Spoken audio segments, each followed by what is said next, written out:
ሰላም ውድ የቻናላችን ቤተሰቦች እንደምን አላችሁ? አዲስ የሆናችሁ ሰብስክራይብ ማድረጋችሁን አትርሱ።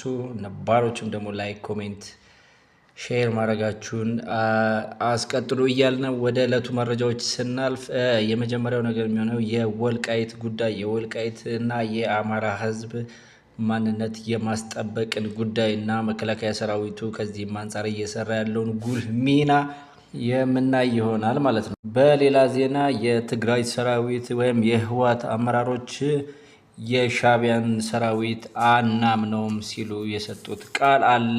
እሱንም የምንዳስስ ይሆናል። ወደ ቀዳሚው መረጃ ስናልፍ ወልቃይት ይሆናል። ወልቃይት ከማንነቱ ባሻገር የተገፋው የወልቃይት ጠገዴ የአማራ ህዝብ ለዳግመኛ ጭቆና በዘራፊዎችና በወራሪዎች ላለመበላት በስልጠና ራስን ማዘጋጀት ግድ ይላል ሲሉ ጀነራል መልካሙ በየነ አስታውቋል ማለት ነው። በወልቃይት ጠገዴ ሰቲት ሁመራ ዞን ዳሻ ከተማ አስተዳደር ውስጥ ለተከዜ ዘብ አባላት ወታደራዊ ስልጠና እየተሰጠ መሆኑ ተገለጸ። በስልጠናው መርሃ ግብር ላይም 5ኛ ሜካናይዝድ ክፍለ ጦር ዋና አዛዥ ጀነራል መልካሙ በየነ፣ የወልቃይት ጠገዴ የአማራ ህዝብ ማንነትና ወሰን አስመላሽ ኮሚቴ ጽህፈት ቤት ምክትል ሰብሳቢ አቶ ጌጤ አዳል፣ ሰላምና ጸጥታ ጽህፈት ቤት ኃላፊ ዋና ሳጅን ሀፍቶም ይርጋ፣ የከተማው አመራሮች እንዲሁም የኢፌድሪ መከላከያ ሰራዊት አባላት ተገኝተዋል። በመርሃ ግብሩ ላይም የተገኙት አስመላሽ ኮሚቴው ምክትል ሰብሳቢ አቶ ጌጤ አዳል ማንነትና የወሰንን ጥያቄዎች እውነተኛ ጥያቄ ነው ካሉ በኋላ በእውነት ታግለን ወደ ትክክለኛ አማራዊ ማንነታችንና ወሰናችን ተመልሰናል ብለዋል። አቶ ጌጤ አክለውም እኛ የወልቃይት ጠገዴ ህዝቦች ሁሉም ማህበራዊ መስተጋብራችን፣ በስነ ልቦናችን፣ በቋንቋ ጠቅላላው ጎንደሬ አማራዎች ነን ሲሉ ገልጸው አማራዊ ማንነታችንና ወሰናችን ላይመለስ እስኪረጋገጥ ድረስ የትኛውም ትግል እንታገላለን ሲሉ አቋማቸውን አጠናክረዋል ማለት ነው። የ5ኛ ሜካናይዝድ ክፍለ ጦር ዋና አዛዥ ጀነራል መልካሙ በየነ በበኩላቸው ትላንት ሰሜን እዝ የካደንና የወጋ ወያኔ ኢትዮጵያ ብሎም አማራን ለማሳነስ የግብረ አበሮቹ ጋር በመሆን እየሰራ ይገኛልን ብለዋል። ጀነራሉ የስልጠናውን አስፈላጊነት ሲያስረዱም ከማንነቱ ባሻገር የተገፋው የወልቃይት ጠገዴ የአማራ ህዝብ ዳግመኛ በጭቆናና በዘራፊዎች በወራሪዎች ላለመበላት በስልጠና ራስን ማዘጋጀት ግድ ይላል ሲሉም አሳስበዋል ማለት ነው።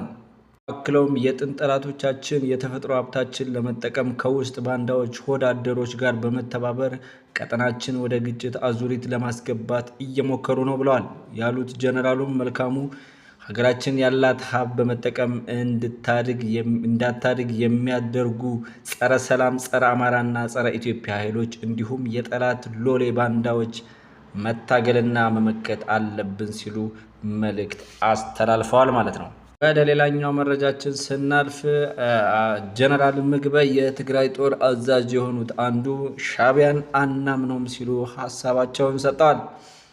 ጀነራል ምግበይ ኃይለ በትናንትናው ዕለት በምዕራብ ግንባር ሰራዊት አዛዦችን ሰብስበው እንደነበር ተሰምቷል። ጀነራል ምግበይ በዚህም ስብሰባ ላይ ሻዕቢያን አናምነውም ማለታቸውን ተዘግቧል።